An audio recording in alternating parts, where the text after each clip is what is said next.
The Tale of the Golden Goose.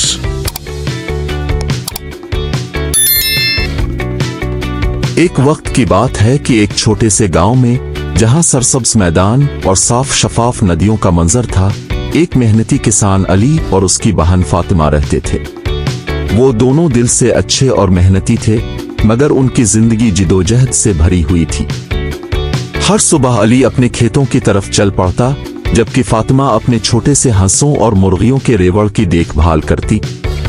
उनकी मेहनत के बावजूद वो बमुश्किल गुजारा करते थे। रात के खामोश लम्हों में दोनों अक्सर बेहतर जिंदगी के ख्वाब देखते। एक सर्द खिजा की सुबह, जब अली अपने गोदाम की देखभाल कर रहा था, तो उसकी नजर एक अजीब बात पर पड़ी। इन हंसों में से एक हंस था जो सूरज की रोशनी में हल्के से चमक रहा था। अली ने इस हंस पर नजर रखी और जब उसने एक अंडा दिया, तो वो ऐसा अंडा था जो अली ने पहले कभी नहीं देखा था, एक चमकता हुआ सुनहरी अंडा। पहले तो वो समझा कि ये रोशनी का धोखा होगा, मगर करीब से देखने पर उसे एहसास हुआ कि ये मुकम्मल तौर पर सोना है। फातिमा और अली ने पुकारा, उसकी आवाज जोशो खरूश से लरज रही थी। वो सुनहरी अंडा अपने हाथों में संभाले घर की तरफ दौड़ रहा था।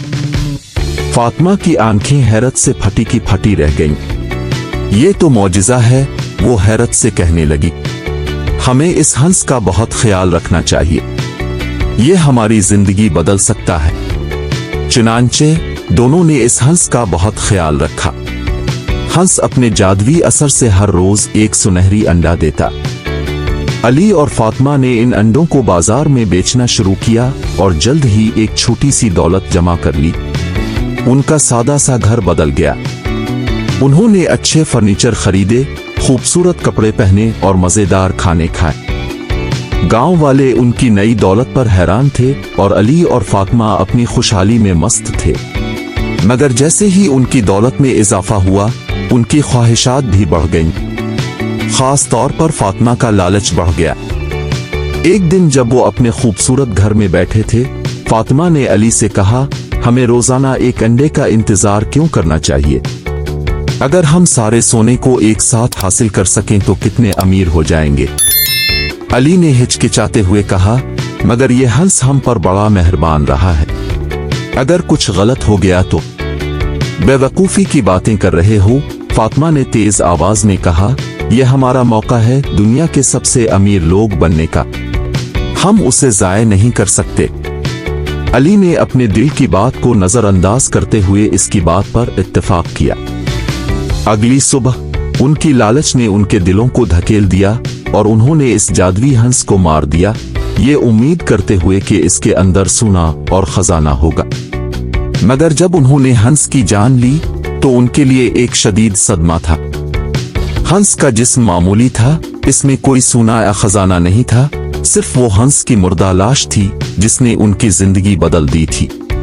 चंद लम्हों तक मुकम्मल खामोशी छा गई। हमने क्या क्या? अली ने अफसोस के साथ कहा। फातिमा भी गहरे दुख में डूबी हुई थी, आंखों से आंसू बहते हुए। इनकी लालच और बेसब्री ने उन्हें सब कुछ खो दिया था। अब इनके पास न कोई जादुई हंस था और न कोई सुनहरी अंडे। उनकी दौलत जल्द ही खत्म हो गई। वो फिर से अपनी सादा जिंदगी की तरफ लौट आए, मगर अफसोस का घना सा साया उनके साथ रहा। हर दिन वो अपने किए पर पछतावे का सामना करते।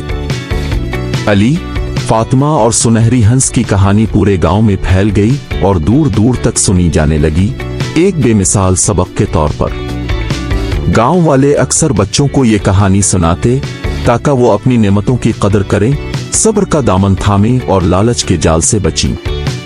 अली और फातिमा बाकी जिंदगी सब्र के साथ गुजारने लगे, दूसरों की मदद करने में सुकून पाते हुए और अपने दर्दनाक तजुर्बे से हासिल होने वाली हिकमत को लोगों तक पहुंचाते हुए। और यूं सुनहरी हंस की विरासत एक दौलत के तौर पर नहीं, बल्कि हिकमत की रोशनी के तौर पर जिंदा रही, हर शख्स के लिए जो इस कहानी को सुनता। अगर आपको हमारी कार्टून कहानी पसंद आई हो तो हमारे चैनल को सब्सक्राइब करें और बेल आइकन को दबाएं ताकि हर आने वाली कार्टून कहानी सबसे पहले आप तक पहुंच सके। थैंक्स।